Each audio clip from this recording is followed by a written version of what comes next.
ہمارے ساتھ محو گفتگو رہیں گے عزت مآب عالی جناب مولانا سید غلام حسین رضوی صدف جونپوری صاحب قبلہ، اور کنٹرول روم سے فرما رہے ہیں کہ ہمارا رابطہ بھی قبلہ کے ساتھ خوشبختانہ قائم ہو چکا ہے۔ السلام علیکم ورحمۃ اللہ وبرکاتہ۔ وعلیکم السلام ورحمۃ اللہ وبرکاتہ۔ قبلہ خیریت سے ہیں انشاءاللہ، طبیعت مزاج بخیر ہیں؟ نایات نوازش دعائیں ہیں اور سرکار سید الشہداء کا کرم ہے، اللہ کا احسان ہے۔ مولا آپ کو سلامت رکھے۔ سب سے پہلے تو ان ایام کی مناسبت سے آپ کی خدمت میں تسلیت اور تعزیت عرض کرتے ہیں، اور امام حسین علیہ السلام ٹی وی کے تمام اراکین کی طرف سے نہایت ہی تہ دل سے آپ کے ممنون اور مشکور ہے کہ آپ نے مسافرت میں بھی ہے اور مجالس کا سلسلہ بھی ہے، مصروفیات ہے، اس کے باوجود آپ نے ہمیں وقت دیا اور خدمت کا یہ موقع ہمیں فراہم فرمایا۔ اللہ آپ کو سلامت رکھے۔ قبلہ لائق کیا کہ میں آپ کے اور آپ کے چینل جو نشر پیغام حسینی مسلسل کرتا ہے اس کے کسی کام آ سکا، مزید توفیقات کسی کی طرف سے عطا ہوتی رہیں اور یہ سلسلہ جاری و ساری رہے انشاءاللہ۔ قبلہ بزرگواری ہے آپ کی۔ ہماری کچھ دن سے گفتگو کا سلسلہ زیارت امام حسین علیہ السلام ہے، تو میں اسی عنوان سے یہی پہلا سوال یہی کرنا چاہوں گا کہ زیارت امام حسین علیہ السلام کی کیا فیوز اور برکات ہے، اور امام حسین علیہ السلام کی زیارت کے لیے کیوں جانا چاہیے، کیا اس کی ضرورت ہے، کیا اس کے مقاصد ہیں؟ قبلہ اس پر اگر ایک وضاحت ہو جائے۔ زیارت امام حسین علیہ السلام اپنے آپ میں بے شمار فوائد اور بے شمار فیوز و برکات لیے ہوئے ہے، بے شک، بلکہ رحمت الہی کا مرکز و محور اگر اسے قرار دیا جائے سبحان اللہ، تو بے جا نہیں ہے۔ بے شک، اس کے پس منظر ائمہ اہل بیت علیہ السلام کی بے شمار احادیث ہیں جی جہاں زیارت ترغیب دلائی گئی ہے، تشویق دلائی گئی ہے۔ جی، یعنی امام صادق علیہ السلام نے یہاں تک فرمایا کہ اگر زیارت امام حسین کے لیے تمہیں قرض لینا پڑے اللہ، تو قرض لے کر سبحان ہم اس اللہ، قرض کو ادا بے شک، اگر آپ اور آپ کے حوالے سے ہمارے ناظرین جو اس پروگرام کو دیکھ رہے ہیں جی وہ محسوس کریں اور ہم کے اس پیغام کا اندازہ کر سکیں تو ان کو خود احساس ہوگا جی کہ قرض کو ایک لعنت سے تعبیر کیا گیا ہے، جی، اور بالکل، حج بیت اللہ جو واجب ہے اس کے لیے بنیادی احکام میں یہ ہے جی، کہ پہلے قرض ادا کرو پھر واہ، حج بیت اللہ کرو۔ بے شک، تو وہاں دیا جاتا ہے، لیکن کتنی اہم اور کتنی عظیم ہے زیارت امام حسین علیہ السلام جی، کہ امام نے فرمایا کہ قرض لینا پڑے سبحان تو اللہ، لے کر جاؤ، قرض کے ادا کرنے کے ذمہ دار ہم ہوتے ہیں۔ تو اس بنیاد پر ہم یہ کہہ سکتے ہیں کہ جملہ عبادتیں سب اپنی جگہ بڑے فیوز و برکات رکھتی ہیں، جی لیکن عبادت میں جو ایک مخصوص مقام ہے زیارت امام حسین علیہ السلام کو، جی، اس سے کسی صورت انکار نہیں کیا جا سکتا۔ بے شک، اور ان زیارت بھی دو مواقع ہیں کہ جن کی زیادہ ترغیب دی گئی ہے، جی ایک تو حضور کو امام حسین کی زیارت اور اس کے بعد زیارت عربین، جی، اور زیارت عربین کا بھی بڑا مرحلہ ہے۔ چنانچہ امام حسن عسکری علیہ السلام نے اس زیارت کو ان کی 5 علامتوں میں سے ایک علامت قرار دیا ہے بے شک، کہ وہ زیارت عربین کا ہے، اور اگر نہیں کر سکتا تو وہ زیارت عربین جہاں ہے وہیں سے رخ کر کے امام حسین کے روضے کا اللہ اس اکبر، زیارت۔ تو دینی اعتبار پر بے پناہ ثواب ہے بے شک، اور بے پناہ رحمتوں کے نزول کا سبب ہے یہ زیارت۔ جی اس سے ہٹ کر اگر آپ دنیاوی نقطۂ نظر سے جی، زیارت کو دیکھیں تو اس میں بھی آج کی جو دنیا ہے بہت منتشر ہے جی اور انتشار اضطراب میں جی رہی ہے۔ جی، اور اس دنیا میں سکون چاہتے ہیں، جی یعنی اس اضطراب میں ان کو لمحے سکون میسر ہو جائے، جی تو ہم فخر سے کہتے ہیں کہ جب ہم دیار کربلا میں ہوتے ہیں تو ہر واہ اضطراب سے دور اللہ اور اکبر، بے ایک شک سکون قرض پر آتے ہیں۔ اور بے اس کا وہ لوگ بھی تجربہ کر سکتے ہیں کہ جو اسلام سے نہیں بھی تعلق رکھتے ہیں، شک جی لیکن اگر وہ بات کربلا میں آ جائیں تو انہیں انتشار ذہنی سے نجات مل جاتی ہے، بے شک اور جو اضطراب اور جو بے چینی ہے اس سے نجات مل جاتی ہے۔ بے شک اور مومنین کو حال کربلا کو اپنی منزل حقیقی سمجھتے ہیں، بے شک اور ہر حسینی میں اگر 2 دن کے لیے بھی آتے ہیں تو نماز مکمل پڑھتے ہیں، بے شک تاکہ یہ احساس رہے کہ ہم کسی غیر جگہ نہیں، واہ سفر سبحان میں اللہ، نہیں ہیں، سبحان آقا اللہ، کے قدموں میں۔ بے شک اور میں کہ یہ جو ہے کہ مکمل نماز پڑھی جائے، قصر نہ کی جائے حرم امام حسین علیہ السلام میں، جی تو یہ اس بات کی علامت ہے کہ یہی ہماری اصل منزل ہے بے شک اور یہی ہمارا ٹھکانہ۔ بے شک اور ہم لوگ یعنی دعاؤں میں سب سے بڑی دعا یہ کرتے ہیں کہ کربلا کی مٹی نصیب ہو جائے۔ الہ امین، ہمارا ہر مرنے والا ہے کہ کاش وہ کربلا میں دفن ہو جائے، اور اس کے لیے حدیث ہے کہ جو تمنا لے کر جاتا ہے تو فرشتے منتقل کرتے ہیں۔ سبحان یہ اللہ، حدیث بھی ائمہ سے جو جی کربلا کے لائق ہے اسے کربلا بلا لیا جاتا، اور جو نہیں لائق ہے اسے وہاں سے ہٹا دیا جاتا۔ جی بے شک اس کے علاوہ ہم یعنی کفن کربلا کا ہمیشہ طلب کرتے ہیں۔ جی ہم ہندوستان پاکستان کے لوگ، بر صغیر کے جو لوگ ہیں، ان کا یہ مزاج ہے کہ اگر کوئی ہمارا عزیز مرحوم ہو جائے اور اسے کربلا کا کفن مل جائے تو جی بہت خوش ہوتے ہیں۔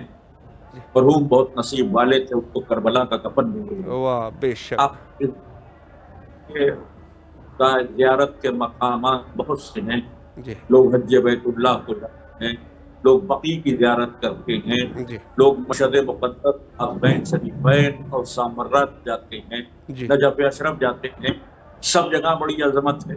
جی بے لیکن شک جب زائر لوٹتا ہے یا جانے والا جاتا ہے تو اس سے یہ نہیں کہا جاتا کہ نجف سے کفن لانا یا واہ کاظمین سے کفن، واہ ایک ہی بات کہی جاتی ہے، کربلا کا کفن لیتے آنا۔ سبحان اللہ، بے اور شک بے شک کبھی کبھی بے پناہ گریہ ہوتا ہے کہ کل جو بے کفن تھا جی بے آج اس کی بارگاہ سے نہ جانے کتنے کفن تقسیم ہو رہے۔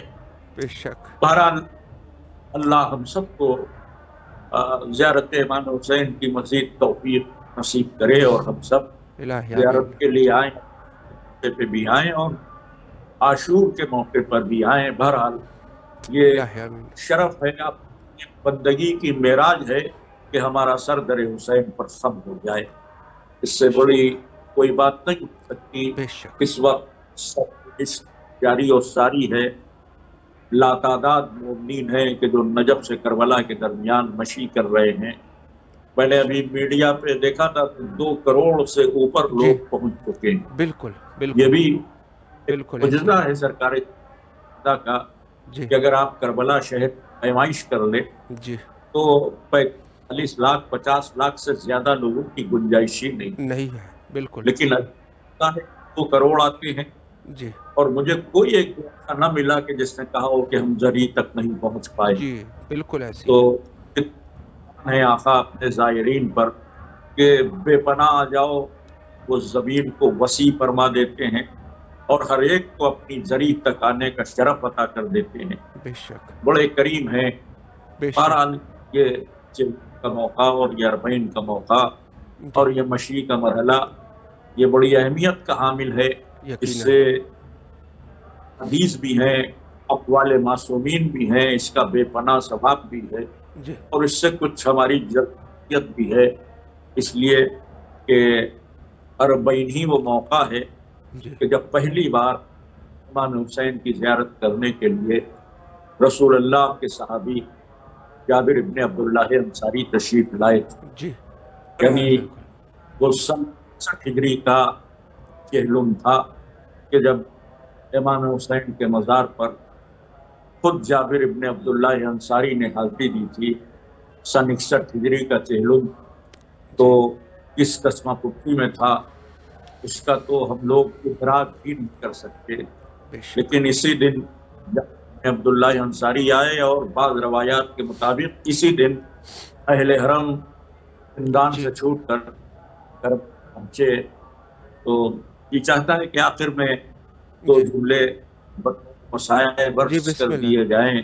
بسم اللہ. جابر ابن عبداللہ کی جہلم کے روز اربعین کے روز قبر امام حسین علیہ السلام پر تشریف فرما ہوئے. نہر فرات سے غسل کیا، نابینا تھے، ایک غلام کے ساتھ آئے اور قبر حسین سے لپٹ کر رونے لگے. نبی کے نواسے پیاسا ذبح کر دیا گیا، زہرا کے لال آپ کو آخر وقت تک پانی نہ دیا گیا. رو رہے تھے کہ کانوں میں آواز آئی، میرے نانا کے صحابی میری قبر سے دور چلے جائیں. جابر ابن عبداللہ لرز گئے، ہاتھوں تھوڑا ورزت رسول، کیا کوئی گستاخی ہو گئی؟ گستاخی نہیں ہوئی کہ بہن زینب قید شام سے لوٹ کر آ رہی، آپ کب دور چلے جائیں. جابر نے اپنے نابینا غلام سے کہا کہ مجھے قبر حسین سے دور لے چلو. وہ کوئی دور لے گیا، اور دور لے چلو. تو اس نے پوچھا آقا کتنی دور؟ تو جابر نے تڑپ کر کہا کہ اتنی دور کہ جب علی کی بیٹی روئے تو میرے کان اس کے رونے کی آواز کو نہ سن سکیں. جابر آپ کو خیال احترام ہے، آواز زینب نہ سنے. انہی زینب کو کوفے کے بازار میں خطبہ بھی دینا پڑا. جابر دور ہوئے اور یہ لٹا ہوا کارواں کربلا میں پہنچا. اب کیا منظر تھا کوئی نہیں عرض کر سکتا. قبر حسین سے لپٹ کر کتنی دیر اہل حرم روئے، کوئی نہیں محسوس کر سکتا، اس درد کو ادراک ہی نہیں کر سکتا. لیکن عزیزان گرامی، بیویاں قبروں پر گئیں، آنسو بہائے.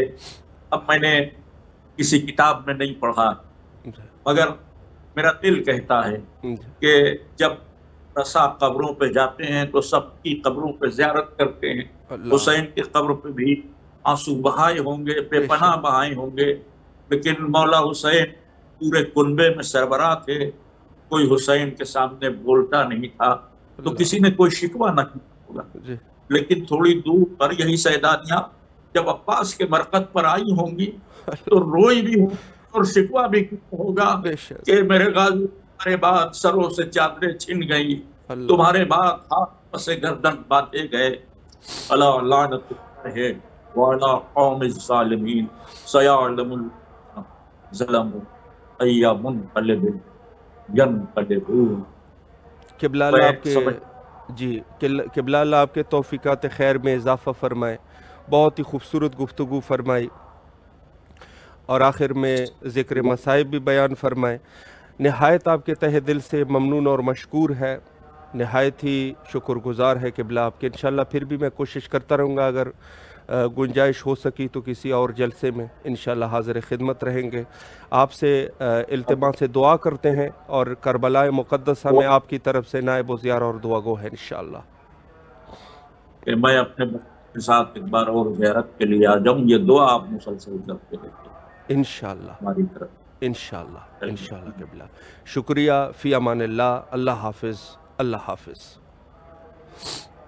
جی یہ تھے ہمارے ساتھ عالی جناب عزت مآب قبلہ مولانا سید غلام حسین صدف جان پوری صاحب قبلہ. بہت ہی خوبصورت گفتگو فرمائی، آخر میں ذکر مصائب بھی عرض کیے. اہل بیت کے مصائب اتنے ہیں کہ انسان اگر کوئی پتھر بھی ہو وہاں بھی اگر نام حسین آ جائے تو یقیناً وہ بھی رو پڑے. اور جہاں تک تعلق ہے اربعین کا، یقیناً اربعین کے مقاصد میں ایک مقصد یہ بھی ہے کہ ہم اپنے وقت کے امام کے سامنے حاضر ہو سکے، اس سرزمین پر حاضر ہو سکے جس کو کربلا کہتے ہیں. وہاں پر آ کے ان کو جد مظلوم کا پرسہ دے سکے، اور پرسہ ایسے دے چونکہ وقت کے امام سب سے بڑے عزادار ہیں، اس سے بڑے کوئی عزادار نہیں. اس عظیم عزادار کے لیے کہ سامنے ہماری کیا عزاداری، لیکن بہرحال ہر انسان یہ ضرور چاہے گا کہ مولا کو پرسہ پیش کرے اور اچھے طریقے سے پرسہ پیش کرے۔ یقیناً ان لوگوں کے اوپر حیف ہے، ان لوگوں کے اوپر افسوس ہے کہ جو آزاداری میں خلل ڈالنے کی کوشش کرتے ہیں، یا وہ لوگ جو اربعین کے لوگ جو جانا چاہتے ہیں ان میں خلل ڈالنے کی کوشش کریں۔ یہ بڑے افسوس کے مقامات ہیں۔ عقل کے ناخن لینے چاہیے۔ غیر تو غیر ہے، ان کا تو کام یہی ہے۔ ظاہر ہے کہ آل امیہ، آل مروان اور آل عباس، بنی عباس، ان لوگوں کی بچی ہوئی نسلیں ہیں، وہ تو ان سے ہم کیا نیکی کی امید کر سکتے ہیں؟ لیکن یہ افسوس ان لوگوں کے اوپر ہے کہ جو اپنے آپ کو بظاہر شیعہ کہتے ہیں، اپنے آپ کو محبین اہل بیت علیہ السلام کہتے ہیں، پھر بھی وہ بھی ان چیزوں پر اگر لوگوں کی رکاوٹ ڈالتے ہیں تو بڑی افسوس کی بات ہے۔ آنے دینا چاہیے سب کو، چاہے وہ پاک اور ہند کے مومنین ہو یا دوسری جگہوں سے ہو، عرب کنٹریز ہے یا ایران ہے۔ اور بہرحال اس دفعہ جو ایئرپورٹوں پہ جو رش تھا پاکستان میں مخصوصاً، وہاں وہ عجیب کیفیتی تھی جہاں پہ مومنین تڑپ رہے تھے۔